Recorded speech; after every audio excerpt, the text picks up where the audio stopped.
Good morning, Tallahassee. It's time to wake up War Chant on 97.9 ESPN Radio. Here's WarChant.com's Aslan Hajavandi and Corey Clark.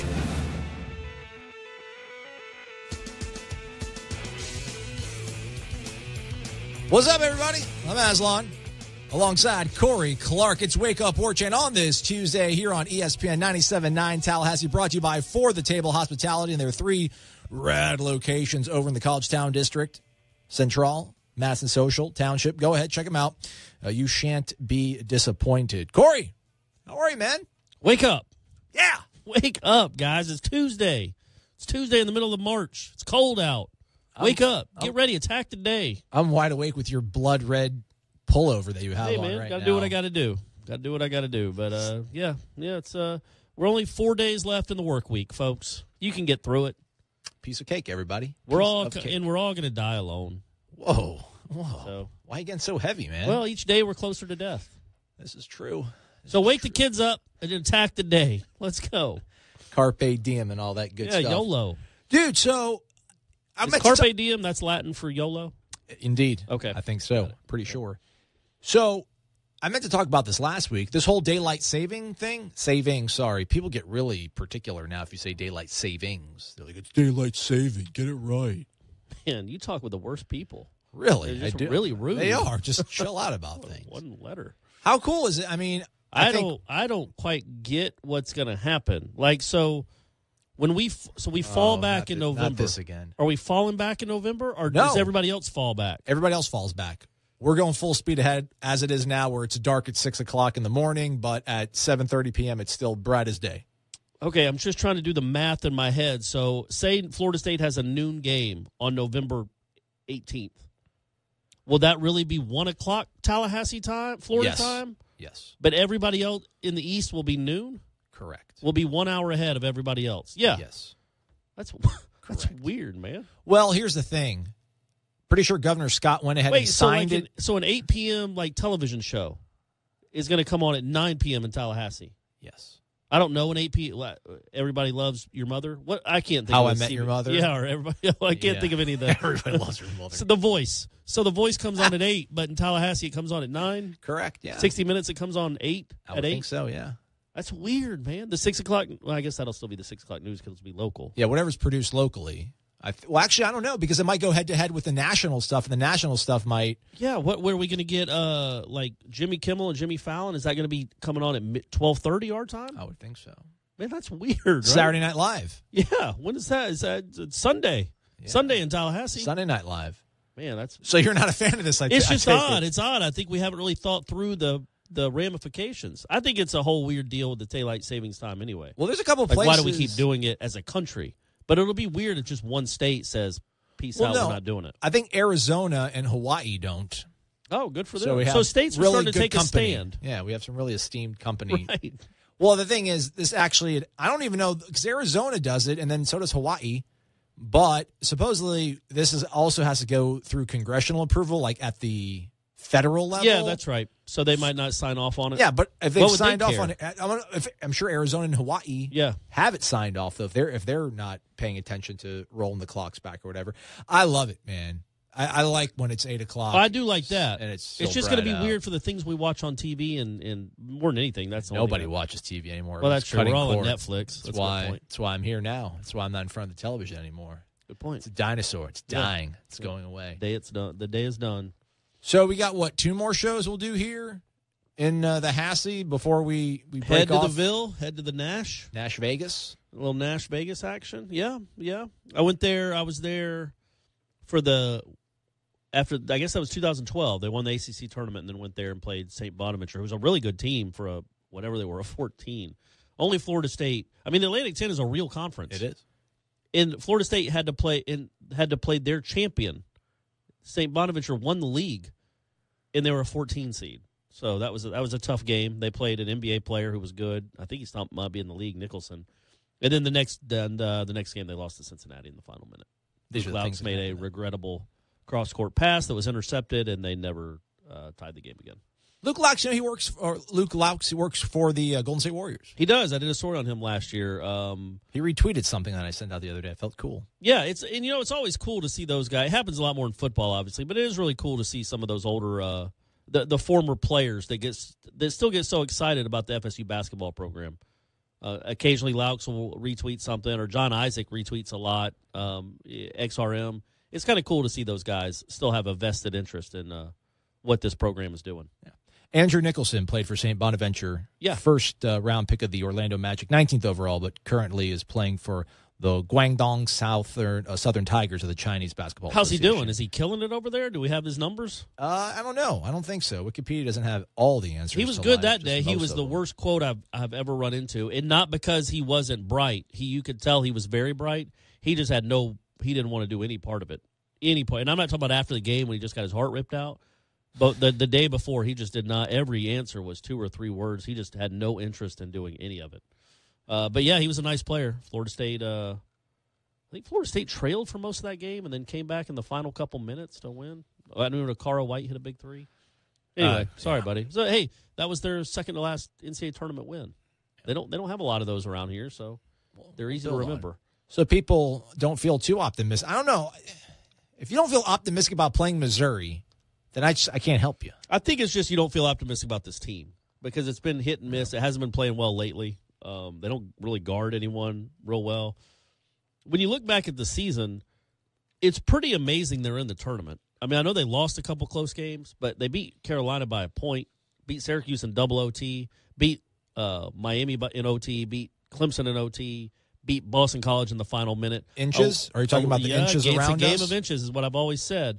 It's the inches, guys. The inches. So, they're really close to being, whatever that would be, 15 and 17. I mean, I know they lost some close games, too. They could have gone either way. The key is to try to get into as many close games. If you're in close games late, you're going to win some, you're going to lose some. But they had to make some pretty remarkable comebacks or good comebacks and withstand Miami hitting 17 threes here in Tallahassee to even win those games. And it's just it's pretty remarkable in this league how tenuous it is and how close you are to being a tournament team, to being an NIT team, to not being a postseason team at all. And they were close. Should we have a meet and greet in Nashville? You think there's going to be a lot of Florida State fans in Nashville? Well, we can meet them. They can greet us with a beer. Oh, if people want to reach out, obviously you need to follow both of us on Twitter. I'm Corey_Clark on Twitter. Aslan something else. And then we're on War Chant too. You can reach out to us on War Chant. You could always, if people want to buy us beers, that's fine. We're down with that. Going from last time they were in Nashville, it's not going to be a huge FSU contingent up there. And that was a team that just won the ACC title that people thought had a good chance to win both games. Are you saying pass is prologue? I'm saying I don't expect a lot of Florida State fans in Nashville. Why not? They weren't even that many in Orlando last year. Yeah, and that was a really good team. A really good team that was close and still didn't get a huge crowd. So, anyway, I don't expect many Florida State fans in Nashville, but the ones that are there, by all means, take us out for steak dinner. Doesn't have to just be a beer. What'd you have up last night on War Chant from us talking to Leonard and the players? I wrote about just how how cool it was, the scene of them celebrating and being back in the tournament again after losing all the people they lost in the 6 times in 10 years. Just kind of relishing a return trip to the NCAA tournament in the 6 times in 10 years, which is a school record. Although these guys have only been a part of 2 of them, it's still a pretty neat accomplishment considering who they lost to be in the tournament at all, in my opinion. I lobbed him a softball. So he talks to TV in one corner, and then when he's done with TV, he goes and talks to the beat writers. I tag along with the TV folks because I have a camera. And I don't know, I feel like when you put the camera in front of people's face with the microphone, they kind of change. So I respect the writers and let you guys do your own thing. Although you guys these days are walking around like Frodo with a monopod and with the phone stuck on it and doing the same thing. So, well, you say you guys. It's not you. Yeah, you're old school. You keep it real. You're grouping me in with all those recorder. guys. And I was like, Leonard, it was like the last question. You could kind of see he was chomping at the bit to get out of there and move on and talk to you guys. And I was like, hey, listen, and I kind of poked fun at him. I'm like, we ask you all these philosophical questions because whenever you ask Leonard Hamilton a question that somewhat is critical of the direction of the team or their current demeanor, it's always like, you're asking me these philosophical questions that I can't answer, which is, it's not a philosophical question. These are fair questions, but whatever. That's his coping mechanism, and it's cool. I like Leonard. I'm like 6 times in 10 years, man. Listen, how professionally satisfying is this? He's like, man, if you wouldn't have told me that, I wouldn't even have known. And then he goes on and talks about, last year has nothing to do with this year. Every team is new. And then he unsolicitedly veers into this whole tangent about last year's team he feels did not manage their emotions correctly, and that he feels this team will probably be better off because they should have learned from last year's mismanagement or whatever. He couldn't put his finger on. He said, I don't know, but for whatever reason, we were not playing anywhere near our best heading into that tournament. And then once we got there, I hope that my team learns from last year and we don't make the same mistakes and we come out with the right attitude and the right emotion. And I'm like, whoa. A little bit revealing there. Yeah, it's a good answer. He's right. They didn't handle their emotions well. That's how 8-point deficits would turn into 22-point deficits. But you have NBA lottery picks on that team. You have fourth-year guys on that team. How are you not able to manage emotions? And then I can't put my finger on it. Man, it was a year ago. You had, 3 months to probably decompress after it and kind of do an autopsy and figure it out, but you don't know why? Yeah, no, he might know why. This doesn't want to tell me. It's not something he wants to share with other people. That would be my first instinct. But he might. It's sometimes that stuff is mysterious. Why teams that aren't very good, like the Syracuse team a couple years ago was awful. Didn't even belong in the tournament. They catch fire and won 4 straight games, get to the Final Four. I don't know that Boeheim could have knows what happened there. He just was happy about it. So, yeah, man, I just can't imagine the emotions that come with coaching 20-year-old guys, 20-year-old basketball players, some of them who are super-duper stars, dealing with all of that must be just incredible. I think because football, it's like, I know football is more guys, but it's I don't feel like you get the diva factor as much in football, and you don't get the guys that have been with AAU people since they were 15 years old that have been telling them how great they are, that are 15, glomming on. Like 12. So football guys maybe, they know, they understand. I don't know. I just feel like maybe they'd be a little easier to coach than basketball players. Not that the Florida State guys are bad guys, but just, it's got to be odd for that. And I have no idea. It was certainly an odd way to finish that season. And they didn't play with a whole lot of confidence in that tournament. And that's why I wonder about, I know we got to go to break, but that's what I want to talk about that next is I wonder what their mindset will be like in this one, because nobody expects anything from them. Last year, they were a Final Four pick, they were an Elite 8 pick. People thought they'd give Arizona a game, and once Xavier won in the first round, they're like, oh, we got a cakewalk. We get to play an 11 seed in the second round that's without their starting point guard in Florida.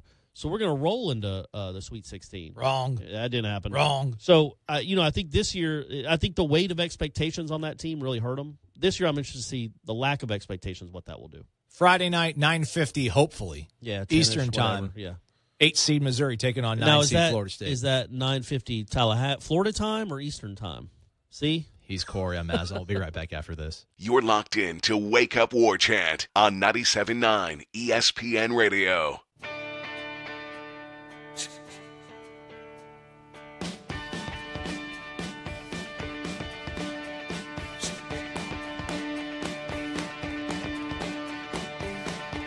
What's up, world? Aslan here. Corey's over there. Let's Wake Up War Chant. Let's go. Brought to you by For the Table Hospitality and their 3 awesome locations over in the College Town District. You know them by now, but we'll tell you one more time. Central, Madison Social, and Township. Again, right over there in College Town. Go down Gain Street like you're going towards the stadium. You'll hit the roundabout. Hang a right if you're coming from Monroe. If you're coming down Stadium, hang a left. It's there. You can't miss it. It says College Town on the building, like Hollywood. It's just College Town. You can also type in any of those names into your phone and your Google Maps, and it'll get you there, too. A lot of ways to get there now. That's right. Ways. Ooh, nice. Plug. Feel what I'm doing? You feel what I'm saying? Look at that. You hear that? Looks like we got a new sponsor. All right, so I want to dive into some of the stuff, social media stuff that I haven't been able to get into the last few days because I do read you people. Let's talk about the mindset, though. You want to talk about that first, Yeah, Corey? real quick. So this team was really good at the beginning of the season, and I think a lot of that was because they played loose, carefree, no expectations, kind of go out there to shock people because they're good. They're a talented enough team. They're not great by any means. I don't know if there's an NBA player on this roster, but they're good, ish. And then I think once they did what they did, they beat Florida. And all of a sudden, and they were hammering teams, all of a sudden the expectations shifted. And the first time they got in a close game was the Oklahoma State game. They lost. They won a few. I think they lost at Duke, but they played really well at Duke and surprised some teams. They beat North Carolina.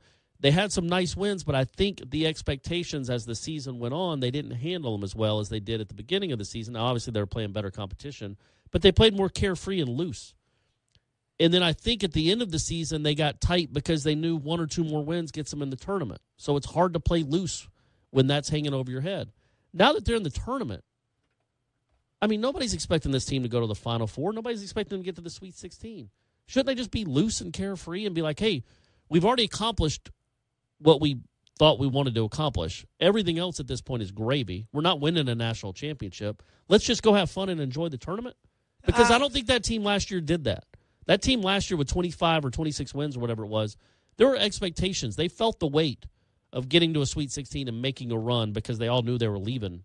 That would probably be the last college game for 3 of them for sure. 5 of them, it turned out. But so I think this one, it's like, man, most of them are coming back. So they know it's not their last chance at an NCAA tournament. I just think they should be more relaxed. Now, if you don't guard anyone, it doesn't matter. And if you can't make shots, it doesn't matter. But I think they should be better offensively because they will play looser and carefree and just and make some shots. I still think... Or they could relax a lot and say, we made it, and then not show up with any energy at all. Well, they play tight. They play tight. It's a tournament. You want to win. It's not... I mean, I understand for fans, it's make the dance, and I think for a lot of schools, it's obviously just make the dance and everything else is gravy, but, and Florida State included in that company, but once you finally do get there, you don't just, let's just be us, man. Let's just go out there and just have some fun, just play basketball like we're 10 years old. Don't you think that would help them, though, if they did? I think for sure. Paralysis by analysis with them so much, especially the first part of games. They're awful all the time. Almost all the time they start off terribly offensively. I don't know if they've scored on their first possession in 2 months. But I'm interested to see how they come out and play. Nobody expects them. Look, there's always inherent pressure when it's a one and done and you're playing Missouri, and I'm sure they don't look at it like I look at it. They're not they're not pragmatic, thinking, well, there's no chance we can win 4 times to get to the Final Four. We're not that. They think they can, so maybe they will put pressure on themselves. I just think you kind of go in there with almost nothing to lose. Just go play and have fun and enjoy the tournament, and good things kind of happen to those types of teams if they can do that. You should coach your son's little league team with that attitude. So let's go out there and have fun, guys. Let's go out there and have fun. Well, actually, that is kind of what you want to say on Little League, right? I guess so. Yeah, I'm sorry. Pound them into submission. Make them quit the sport. Don't let him stand over that plate. That's your plate. Yeah, exactly. That's your plate. All right, so there's a couple things I wanted to talk about. And people have mentioned on the Tribal Council, warchant.com, and if you're not a member of warchant.com, highly suggest you join the community because we're all there. Corey, myself, Ira. And it's woke over there on warchant.com. I think we need to make T-shirts that just say woke on them, but with the Warchant W. Well, we should do something with the Wake Up Warchant, how we're woke. We stay woke. I think maybe that should be our sign-off, too. Instead of like, Jeff Cameron Show coming up at 3 o'clock, you'd be like, stay woke. Stay woke. I mean, you're up. Yeah. We told you to wake up. You're already up. You're already listening to this. Yeah. Fine effort. Stay woke. But, a couple people were mentioning that I need to stop talking about my haters, quote haters. And they're like, you're giving them, free publicity. You're letting them live in your head. I'm like, it's fine. Like, it doesn't really bother me. There's a couple things that I found funny. So this is the thing. I can laugh at stuff. By the way, the guy who gave us the review, remember the review that said that basically, like, I got to be better than, I got to be nicer to you and stuff like that. He gave us 1 star. He actually, I need to get back to him. His name is Red. That is his nickname. I need to get back to his direct message he sent to me on Twitter. But he actually went back and made it to a 4-star, and he changed his actual review. Still couldn't pull it to a 5-star, huh, Red? Sorry. I see. Hey, man, make us earn it. I got it. Yeah. Fair. So he's like, I appreciate you, taking it in stride or whatever. I don't know if I, spooked him by actually reading it online or reading it here on air, but whatever, it's fine. Listen, I can laugh at myself. I understand, how this all works. I have thick skin and all that sort of stuff, but some people just get a little too serious about things, and I really don't. This was funny though. So some guy had problems with accessing our video on Warchant the other day, so I'm like, email me. I'll see if I can help you out. I don't think I really helped them out, but he ultimately got it solved on himself, and I'm like, I'm glad it all worked out. And he responds back with, me too, and thanks for your help. You've moved up. You was blowing me with all this Jimbo love and Willie hate. Now you reached out to help, so you may not be as bad as I thought. LOL. There you go. Yeah, there you go. It's like be a man of the people and help them out, and they'll like you more. That's how it works. That was funny. And then over on Twitter, somebody gave us an explanation for our rant yesterday about let's just go ahead and name these brackets after cool players or whatever. Jacob, shout out, Jacob Imig. I hope that's the way you say your last name. He also tweeted you, Corey. He said, listening to the podcast about where teams go in the tournament by region, in the first 2 rounds, the top 4 seeds play at the location closest to home if possible. The rest of the brackets are then worked around them. I did not know that. I still think Auburn's a top 4 seed, and they're in San Diego, though. Jacob. When possible, maybe. Okay. I know that's how it used to be with the pods. They really wanted and he does to do say if possible. Yeah. The pod stuff, but there's no rhyme or reason, man. There's no rhyme or reason. I don't think. I mean, I know they try to do that, but then they'll make exceptions where it doesn't happen. And then somebody tweeted at us the other day, Lady Noles, about a local shop that has nostalgic T-shirts. And there's one that says, like, bring back – he tied it with hashtag bring back the spear. It's the spirit spear on a T-shirt saying get loud. I'm on it. I'm all aboard bringing the spear back, but I don't want it. I don't want it glossy and fancy. I want it old and rickety. Yeah, it's going to be – they're going to bring it back on the video board. That's exactly what they're going to do. It's going to be a digital spear. That's not. They might as well not do it. Correct. They might as well just set off more fireworks. Don't bother us with that. Just go find the spear. It's got to be somewhere. They wouldn't have burned it. It wouldn't be in a landfill, I wouldn't think. I don't even know how they'd break that thing apart. I want to find out where it is. It's got to be somewhere. What's that show, American Pickers? Yeah. Where they just go around and they try, like, maybe we should just send them on the hunt. Go find the spear. It's got to be somewhere, right? I mean, I don't know how many sections that thing would be when they took it down, but they took it down and did something with it. See, that was before my time. I've never seen it in action. I don't even know how large it is. I can't even wrap my head around the size of it. I'm going to guess it was, this is just a guess, 60 feet, 50 feet. Wow. And it would light up as the crowd got louder. Sometimes it'd go up all the way on its own, but when it get louder, it'd go light up all the way to the top. And then when you got really loud, the fire would light up at the tip of the spear, the top of the spear. Yeah. So it was kind of cool, especially when you're a 10-year-old kid. But yeah, they got rid of it for some reason, I guess for expansion to make the stadium pretty. And I don't know what they did with it, but it's somewhere, and we're going to go find it. All right, so we're taking the onus on us. Yep. Maybe we can do that on our way to Nashville. Maybe I can drive up and You know any spear guys? Just call some spear guys and see if they know where it is. Put it on the internet, right? Just put it in our phone. Yeah. Right? Where's the spear? All this technology. All right, let's step aside. When we come back, college traditions. Somebody made a list, and they criticized my alma mater and Corey's alma mater. Uh-oh. We shall rebut these accusations right after this here on ESPN 97.9 Tallahassee. Wake Up War Chant. You're locked in to Wake Up War Chant on 97.9 ESPN Radio.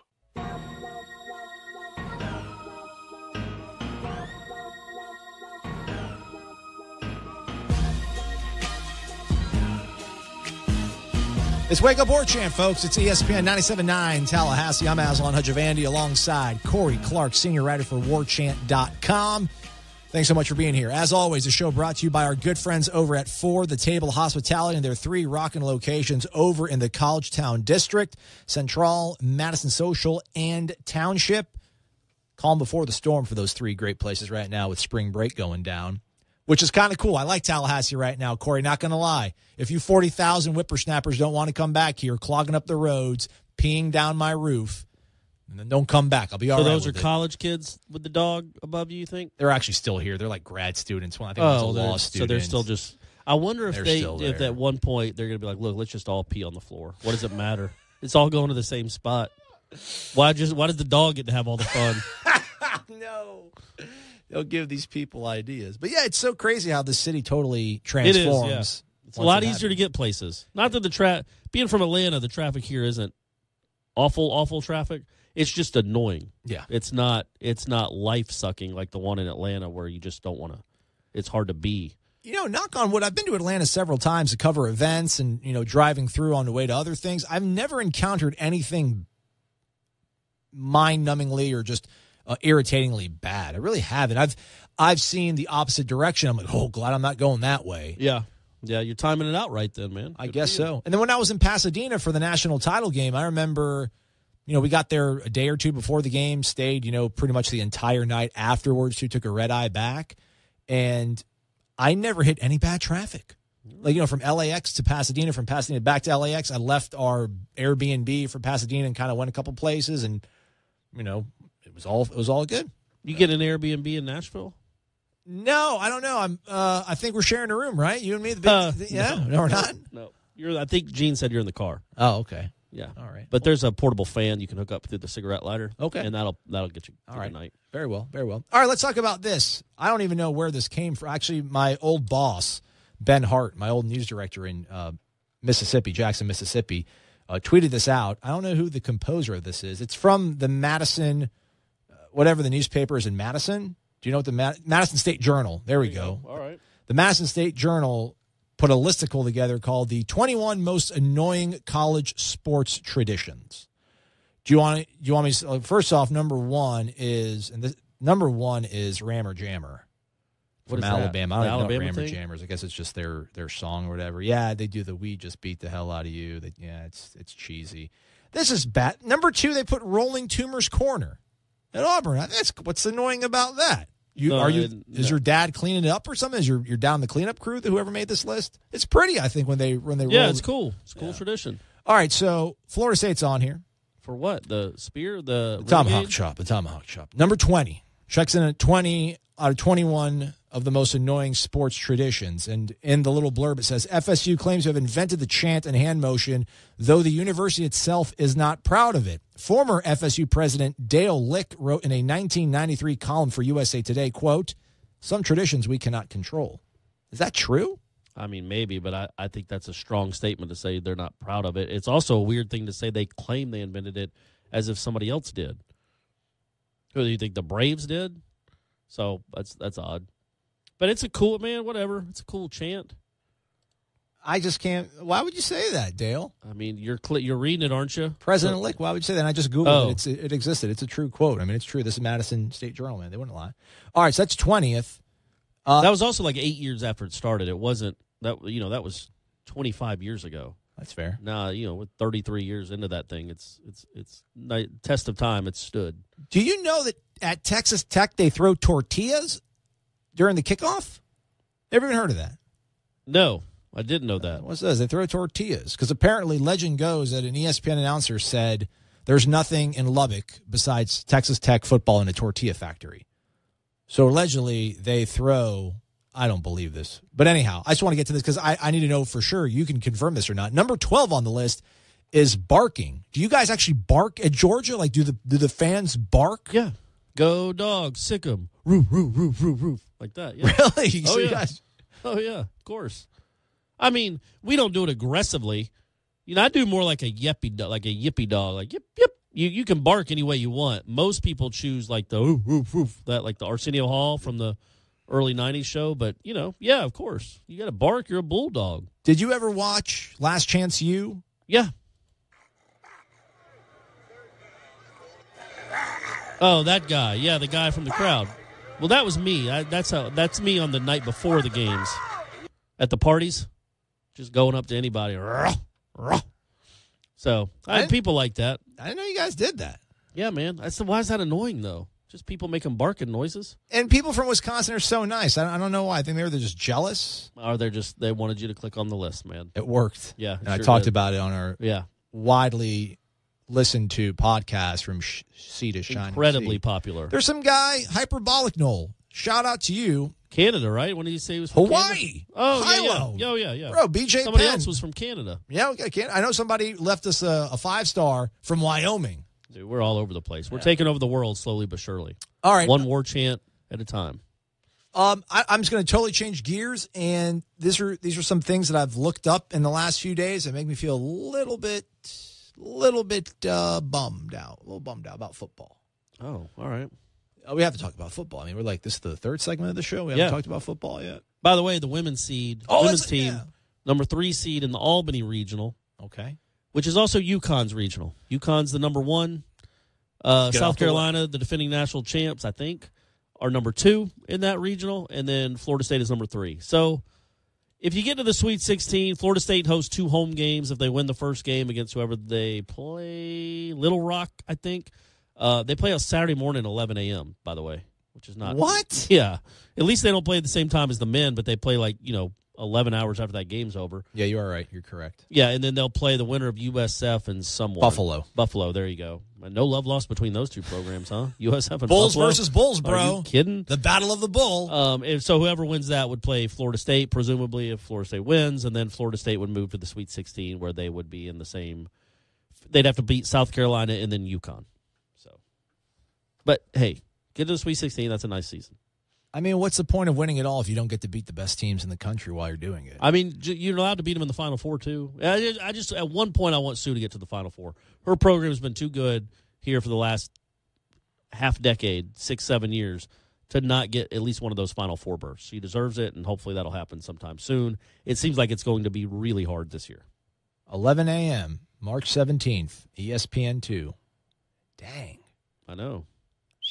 We'll just be waking up from our Yes, drunken slumber, yeah, you guys can keep celebrating the big win over Mizzou. Open the Tuck, show the game on at the Tucker Center, the men's game. Everybody just keep sleep it open. over. Yeah, Just keep it open. sleep over. Wherever they had sleeping bags. Wherever they had dance marathon, bring your sleeping bags over. Let's not start the dance marathon sleep talk there. again. You can sleep there. It'll be great. There's a huge open space for people to sleep. Yeah. All right, let's talk about football when we come back now. There's no natural segue from talking about the Lady Seminoles who are... Sorry, I didn't mean to interrupt you there. It was on my mind. I forgot to figure we should mention it real quick. That was good vibes. Good vibes. Mm-hmm. Sue and the Lady Noles, good vibes. Best of luck to them. Bringing bad vibes. Okay. Bad vibes about football. Can't wait to hear. I don't mean to. It's just what I've read. We'll be right back after this. Here, it's Wake Up War Chant. WarChant.com is the ultimate inside source for FSU football and recruiting. And now you can get in on the action for free for an entire month. WarChant.com is offering a risk-free 30-day trial subscription. Get full access to the #1 website covering the Seminoles just by entering the promo code WarChant30. That's WarChant30. Sign up and get in on the world's most active FSU message boards. Receive breaking news, stories from our award-winning staff, plus get exclusive interviews and videos. Just enter the promo code WarChant30. WarChant.com, your ultimate Seminole sports source.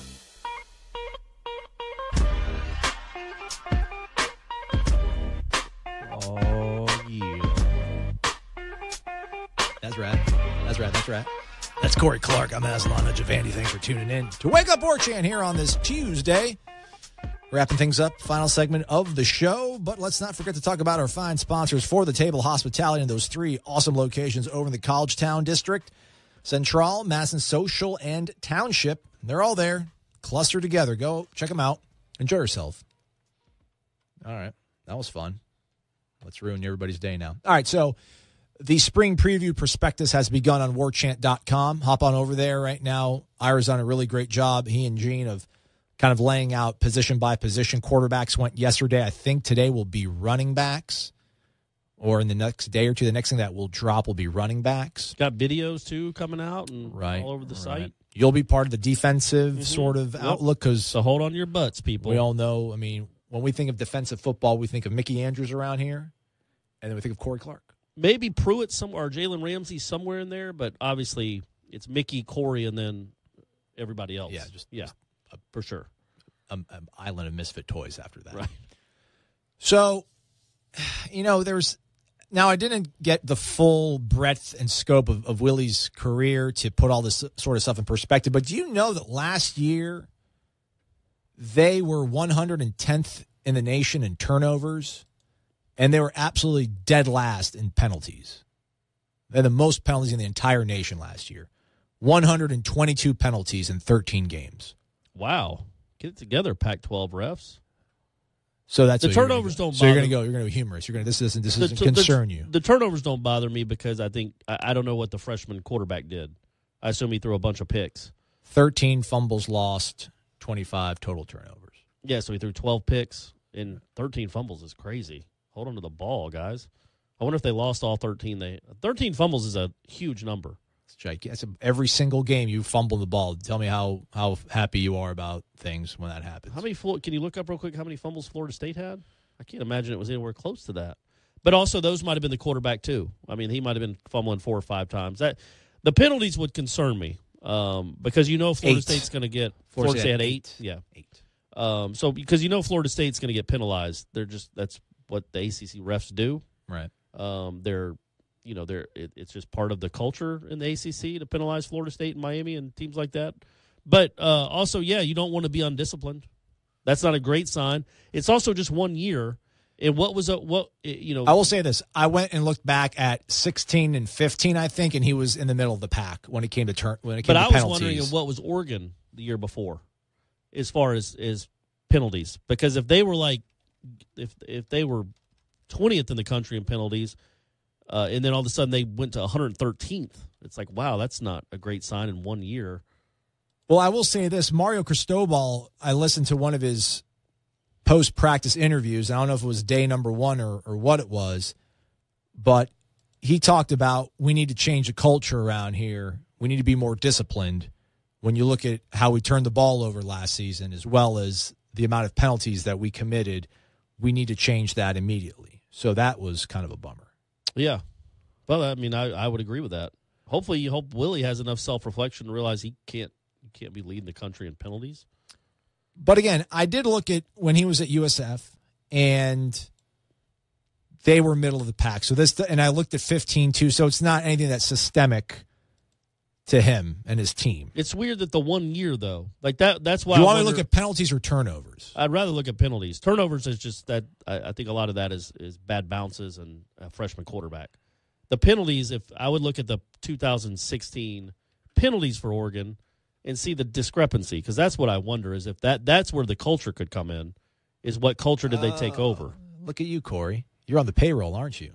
Oregon was 119th the year before he got there, so they were still one of the worst in the nation. So he took over a bunch of undisciplined kids is what it sounded like, that he couldn't change the culture in a year. Can I throw another stat and ruin everybody's day? I feel like I kind of put a Band-Aid on that one, though, a little bit. I put some lotion, a little moisturizer on that bad stat. It's like, okay, well, they were penalizing fools even before he got there. So and again, I did go back and look at his time at USF, and there was nothing egregious. This is not anything that's a mark of a Willie Taggart. So that was Helfrich. Honestly, that's Helfrich's guys that were doing those. I mean, that's if they were 119th. But you didn't break them out of their habits, though. No, but you were there for half a second. Yeah. You bounced really quickly. So 8 wins is what you're saying then? Yeah. He's only going to be for 1 second. So he's 8 or 9 wins. No, I mean, wow, it's going to be a blast. Again, it's going to be awesome to cover football season with you, Corey. There is a difference between if Oregon was like 31st in the country in penalties and then he takes over and in 1 year they go to 119. But the fact that they're 119 and stayed at 119 has to be a little more reassuring. They're the worst. They were the worst last year, Corey. Nobody was worse than they were. No, that's what I'm saying. But weren't they worse the year before? They weren't as bad. They became were like worse. From 119th to 121st. I mean, they were 129th. I mean, they were awful. Then they were still awful. But it wasn't like they were disciplined and all of a sudden became this rogue penalizing fools. So that's what I mean. It's different than if they were 20th in the country and went to 119th. He basically didn't improve them, but he didn't make them penalizers. But he didn't improve them, though. But I mean, that's not concerning. No, it's 1 year. Okay, it's 1 year. All right. It would have been. Now, I'll be honest with you. It would have been if they were in the top 30, and then all of a sudden they dropped back in his 1 year to 119. You're like, oh goodness. But no, they were made like that when he got there, and he couldn't shake them out of those habits. How about this one? This one's another. All right, let's hear it. I'm just here to ruin everybody's day because I have to drive to Nashville, and I'm bummed out. I don't want anybody else to have a good time because that's just, just who I am. All right. I saw this one, too, and I don't know how fair this one is. I'm trying to find out the 2016 numbers. But Michigan? Michigan was 110th in the nation with sacks. They allowed 36 sacks last season, 13 games. Michigan. Oh, you're talking about for Greg Fry? Yeah. What was Florida State? Not on the last page. Okay. All right. Okay, what I would say is two things. Florida State was 94th. They had 32. So it's come on, man. All right, never mind. So he's got. Well, this is my thing. I'm a miserable person probably by nature. I shouldn't say that. I'm really not. I like living. I like being alive. I'm a happy person. And again, there's large chunks of the 2013 season I couldn't enjoy. I just wouldn't let myself enjoy it because I let my guard down in 2012. I'm like, this is the season. Dude, that's crazy. Third like, year. Halfway through the 13th season, you had to know we're going to.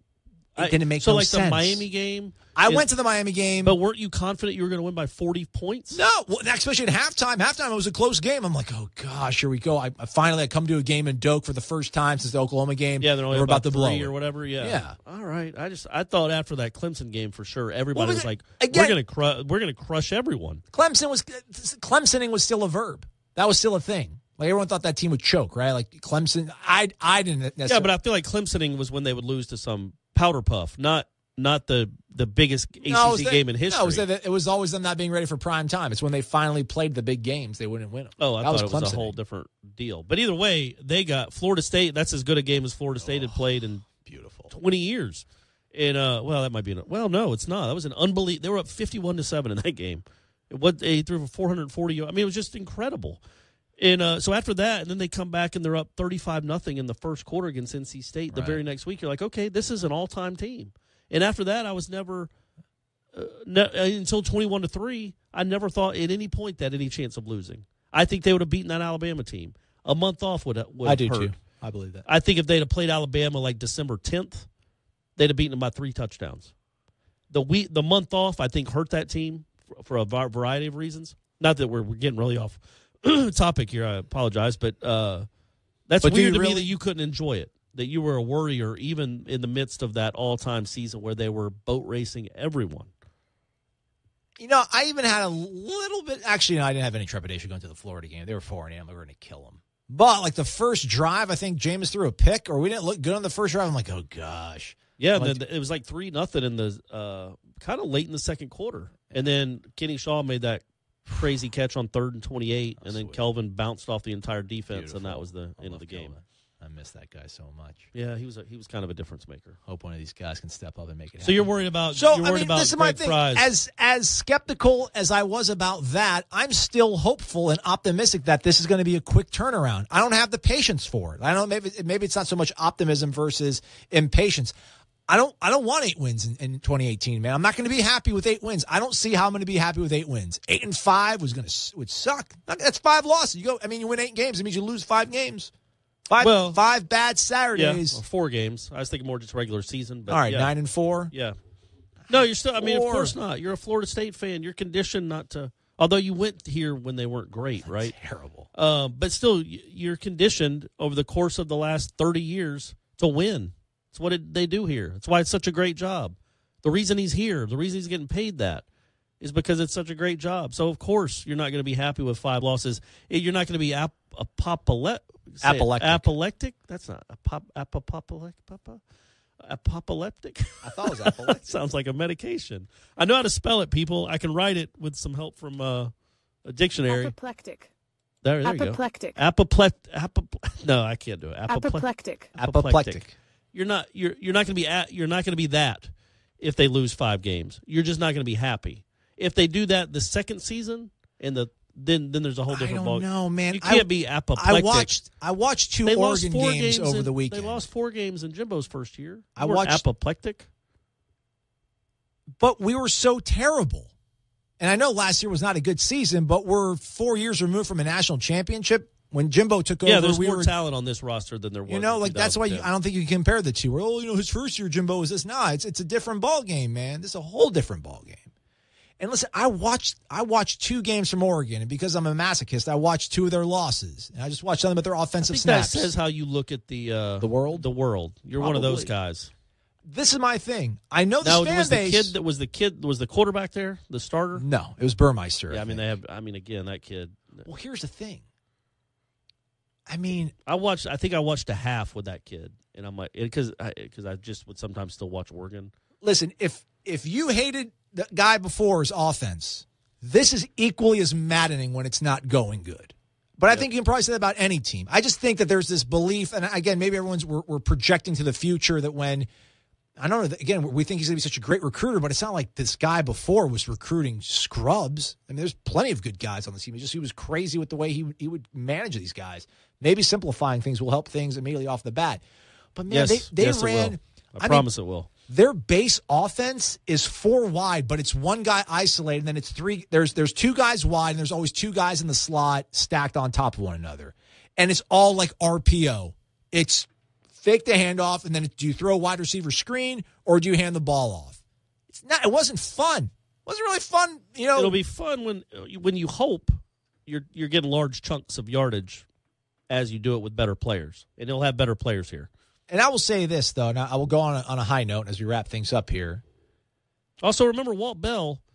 I know people think he might just be coming in as an OC in name. I think he's going to have a real voice in this here, and I think he's a talented guy, and I think people think he's an up and comer, and I think he'll have a voice in this offense, whether he calls plays or not.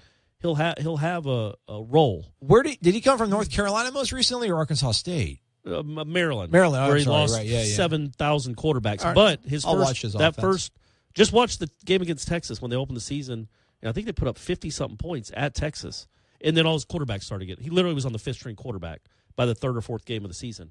But when they were healthy, they were good. So, and he was good at Arkansas State. Oh, we're going really heavy. All right. I want to wrap up with this thought, and it's kind of a spoiler. No, it's not your fault. It's my fault. It's a bit of a spoiler alert. Well, no, duh. I was just saying go. Yeah. It's a bit of a spoiler alert because we're going to do running back preview next year.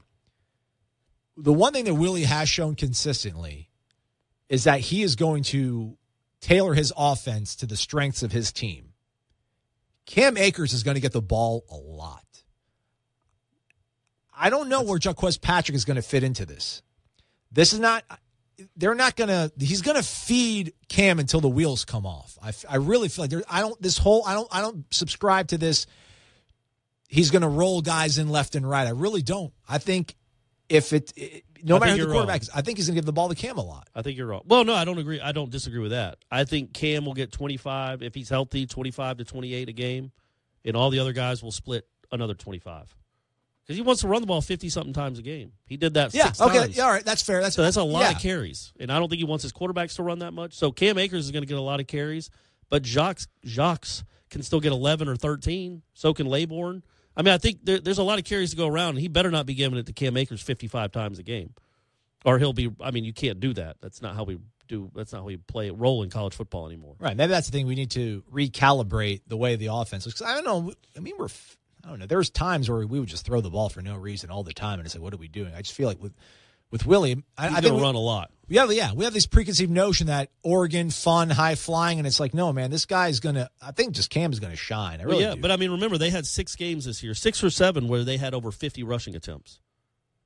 Maybe 7. Oregon or the Noles? Oregon. Okay. 50, 55 rushing attempts and 80-plus plays. And they ran for over 300 yards 6 or 7 times.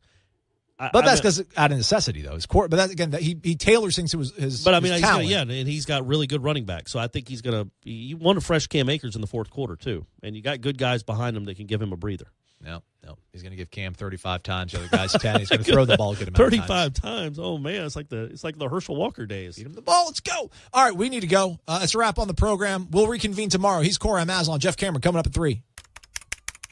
These recruiting updates are nothing but fluff. Are you wasting your time again on free blogs and social media to get the scoop on FSU recruiting? Yeah, it's all bait and switch. Get me excited with a headline, but get nothing in return. You're on warchant.com. What's really going on with FSU recruiting? Could be another top 5 class, but for the real scoop, you'll need to get your own War Chant subscription. What's it cost? Free. There's a 30-day trial offer. Just sign up and you'll get full access through signing day. And nobody has more accurate and timely information on recruiting than warchant.com. You know I like free. Sign me up. Warchant.com, your ultimate Seminole source.